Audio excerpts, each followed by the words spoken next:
Assalamualaikum warahmatullahi wabarakatuh. Oke. Anak-anak sekalian, marilah kita senantiasa selalu bersyukur kepada Allah SWT atas segala limpahan rahmat dan hidayahnya pada kita semua, sehingga pada pagi hari ini kita telah ditakdir oleh Allah dalam kondisi sehat, bahagia, untuk belajar bersama di kelas kita pelajaran bahasa Indonesia. Oke. Mengawali pembelajaran, silahkan ketua kelas untuk memimpin doa. Semoga pembelajaran kita nanti berjalan lancar dan ilmu kita bermanfaat. Ya, silakan. Oke, terima kasih.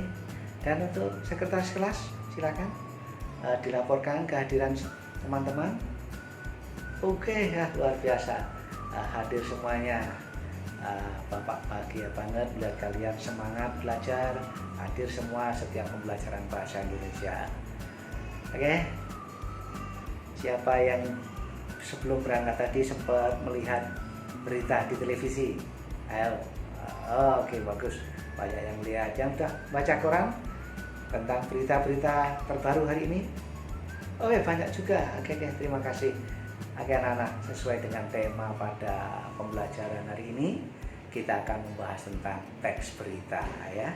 Nah, oke, seperti yang tadi dalam gambar itu.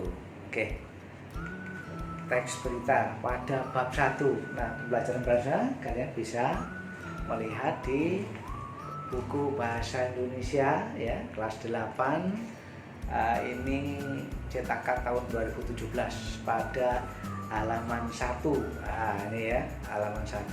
Ini tapi ini kali ini kita akan fokus di layar saja ya. Nanti kalian tidak perlu mencatat, tidak perlu ke buku, kalian bisa fokus ke sini. Nanti Pak Noto akan share juga video ini ke grup kelas kita ya. Oke, ya fokus ya. Oke, pelajaran bab 1 bahasa Indonesia tentang teks berita, yaitu sebuah informasi yang membanggakan. Nah, yang kita pelajari pada kali ini adalah di teks berita itu ada 4 KD anak-anak, yaitu KD 4.1, titik 2, dan 3.1 dan 4.2 ya. Oke. 3.1 materinya adalah tentang mengidentifikasi unsur-unsur teks berita. Sedangkan 4.1 menyimpulkan isi teks berita. Nah, 3.2 dan 3.4. Nah, yang fokus kita pelajari kali ini adalah tentang KD 3.1 dan 4.1. Nah, KD 3.1 tadi ya, mengidentifikasi unsur-unsur teks berita dan menyimpulkan berita dengan tujuan anak-anak ya. Setelah belajar, diharapkan kalian mampu mengidentifikasi unsur-unsur berita, dan yang kedua, kalian setelah pelajaran ini dapat mampu menyimpulkan isi berita ya. Ini tujuan pelajaran anak-anak. Bapak ulangi karena ini penting. Jadi setelah pembelajaran hari ini diharapkan kalian nanti mampu mengidentifikasi unsur-unsur teks berita, dan yang kedua apa? Menyimpulkan isi berita. Inilah dua tujuan yang harus kita capai pada pembelajaran pada pagi hari ini. Oke.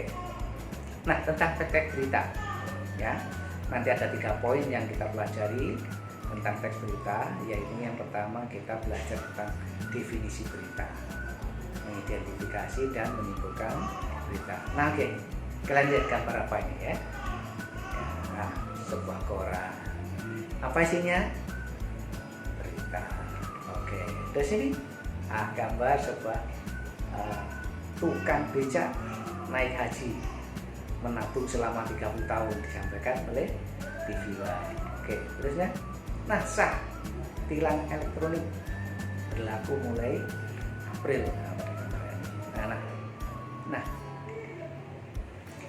tadi udah berita ya, berita televisi, berita koran. Lalu apa berita itu coba? Ya, tadi kalian lihat gambar. Ya, betul. Ya, informasi. Apalagi? Ya, laporan. Apalagi? Sebuah pengumuman. Oke, bagus. Ya. Nah, selanjutnya mari kita lihat apa itu berita menurut Kamus Besar Bahasa Indonesia ya.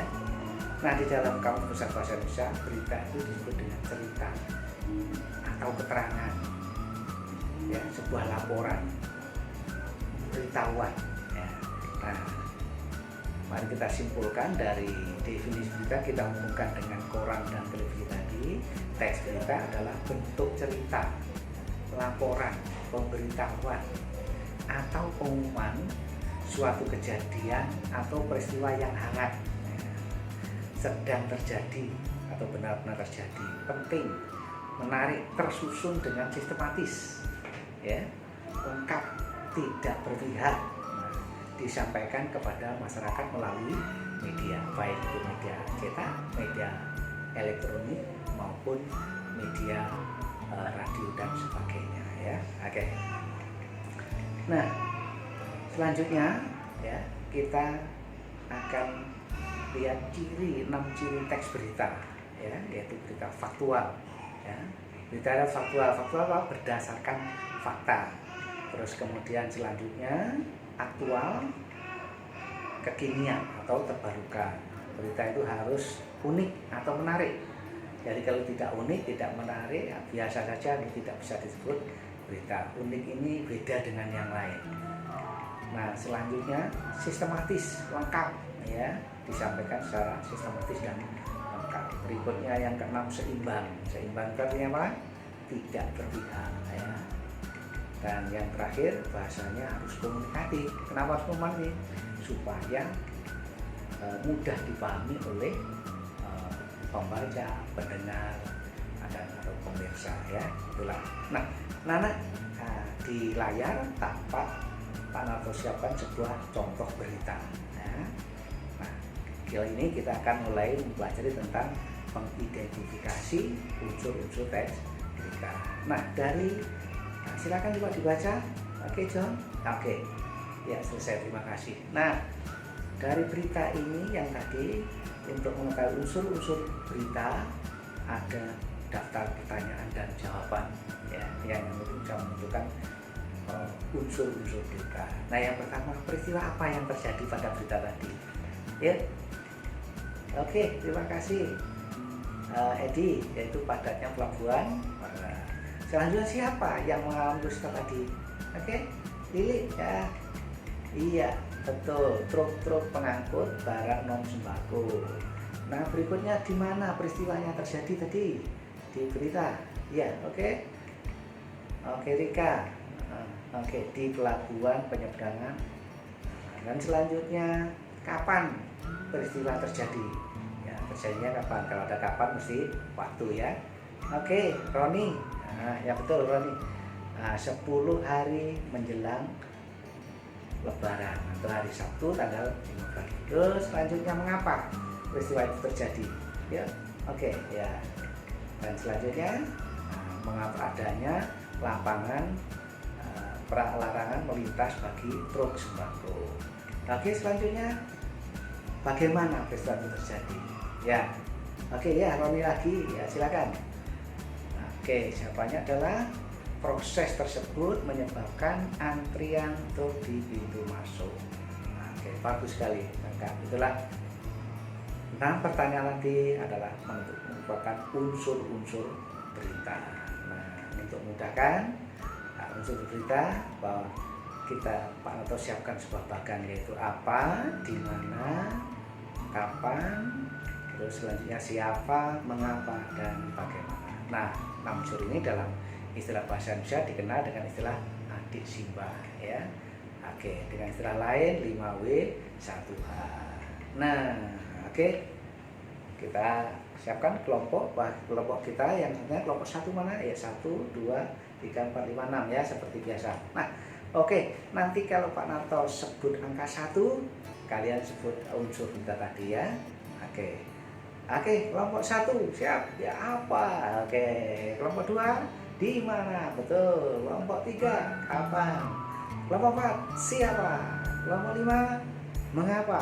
6 bagaimana? Oke, ya dia cukup bagus untuk struktur berita. Oke, selanjutnya menyimpulkan isi teks berita ya. Menyimpulkan isi berita ada 3 poin yang harus kita siapkan, yaitu meringkas pokok-pokok berita, terus kemudian menyimpulkan pokok-pokok berita, dan yang terakhir memberikan tanggapan. Lalu apa yang harus kita lakukan dalam meringkas pokok-pokok berita? Yakni adalah mendengarkan berita, mencatat pokok-pokoknya, dan menyampaikan secara lengkap. Berikutnya, memanfaatkan ringkasan tadi sesuai dengan unsur-unsur teks berita dan memberikan tanggapan. Ya, aspek ini tanggapannya adalah tentang kebahasaan, tentang strukturnya, dan isi beritanya. Nah, anak-anak, Pak Ranto siapkan lembar kerja nih ya. Lembar kerja. Nanti jangan lupa diisi identitasnya ya. Kemudian dibaca dengan cermat materi dengan petunjuknya, terus kemudian kerjakan dengan teliti ya. Oke, silakan dibagi satu persatu ya. Oke, ini tugas untuk individu. Oke, terima kasih, selamat mengerjakan. Assalamualaikum warahmatullahi wabarakatuh.